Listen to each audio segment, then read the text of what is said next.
भाई बुद्धि और मन भी तो परमात्मा ही नहीं दिया है कि नहीं, बुद्धि और विवेक। अब कई लोग बुद्धि विवेक पाकर यदि अभिमानी बन जाएं कि नहीं भैया ये जो सोचते हैं जो करते हैं वो हम करते हैं, बिल्कुल आप तो कुछ कर ही नहीं सकते हो। याद रखिएगा, ठाकुर जी की कृपा के बिना व्यक्ति कुछ सोच भी नहीं सकता जीवन में।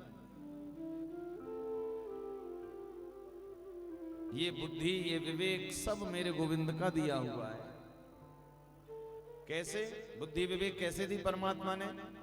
भाई आपको कई बार आप एक छोटा सा प्रैक्टिकल करिएगा। आप सुंदरकांड हनुमान चालीसा लगभग सबको कंठस्थ रहता है, और कभी कभी क्या होता है महाराज, आपको कंठस्थ से कंठस्थ चालीसा एकदम याद है भजन आपको, और पता चला एक लाइन गाए और उसका आप अंतरा भूल गए, और आपको याद है वो लाइन।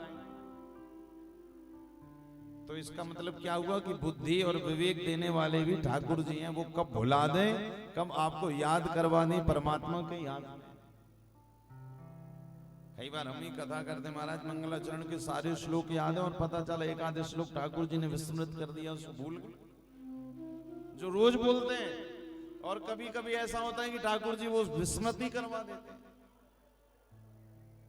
तो करने कराने वाले भगवान श्री हरि नारायण ही हैं। उनकी कृपा का जिसने जीवन में अनुभव कर लिया भैया बस वो आनंद से भर गया। कभी ये मत सोचिए कि ये जो सब कर रहे हम कर रहे, नहीं। रामचरितमानस में विश्वामित्र जी जब तक अपने बल पे यज्ञ कर रहे थे तब तक एक भी यज्ञ सफल नहीं।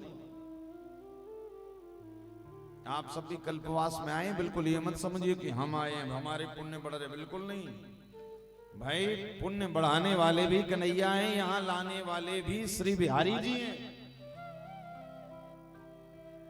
विश्वामित्र जी जब यज्ञ करते थे ना तो उनके एक भी यज्ञ सफल नहीं हुआ। क्यों? बोले अपने बल पे करते थे। विश्वामित्र महामुनि ज्ञानी। भाई कोई व्यक्ति कोई कार्यक्रम करवाए, अब कार्यक्रम जैसे कल ही देखो कैसी हवा चली। अब हवा चली सो महाराज यहाँ पे दोस्त तो कोई किसी को दे नहीं सकता कि मुहूर्त बढ़िया नहीं, कि महाराज जी पंडाल बढ़िया नहीं लगाया। ये क्यों भैया? यहाँ पे जो भी कर रहे सब कन्हैया ही कर रहे हैं, कन्हैया की कृपा से ही हो रहा है। तो आप जैसे कभी कोई लोग घर में कोई आयोजन कार्यक्रम करवाएं और आयोजन में कोई कदाचित विघ्न आ जाए तो लोग क्या कहते हैं, अरे भैया इनका धन पवित्र नहीं रहा होगा, 2 नंबर की कमाई रही होगी, इसी कारण इनके धर्म के काम में देखो समस्या आ गई। चलो धन भी पवित्र रहा होगा तो क्या पंडित जी ने लगता मुहूर्त ठीक ठाक नहीं निकाला होगा, इसी कारण समस्या आ गई।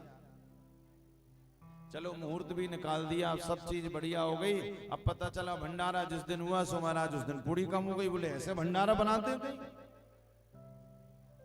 अब विश्वामित्र जी जैसे ज्ञानी जिनके साथ ना तो मुहूर्त की समस्या, मुहूर्त भी बढ़िया, 2 नंबर का धन तो विश्वामित्र जी के पास हो गई नहीं, क्योंकि भाई ऋषि हैं। मंत्रों की अशुद्धता भी नहीं होगी, एकदम अनुष्ठात्मक रूप से यज्ञ किए, किंतु उसके बाद भी एक भी यज्ञ सफल क्यों नहीं हुआ? सारे यज्ञ विफल क्यों हो रहे थे? क्योंकि भैया विश्वामित्र जी जितने भी यज्ञ कर रहे थे सब अपने बल पर कर रहे थे। एक भी यज्ञ में उन्होंने भगवान की कृपा का दर्शन नहीं किया।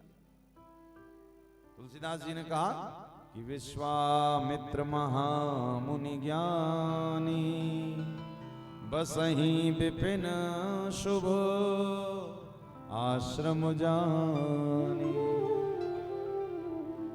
विश्वामित्र महामुनि ज्ञानी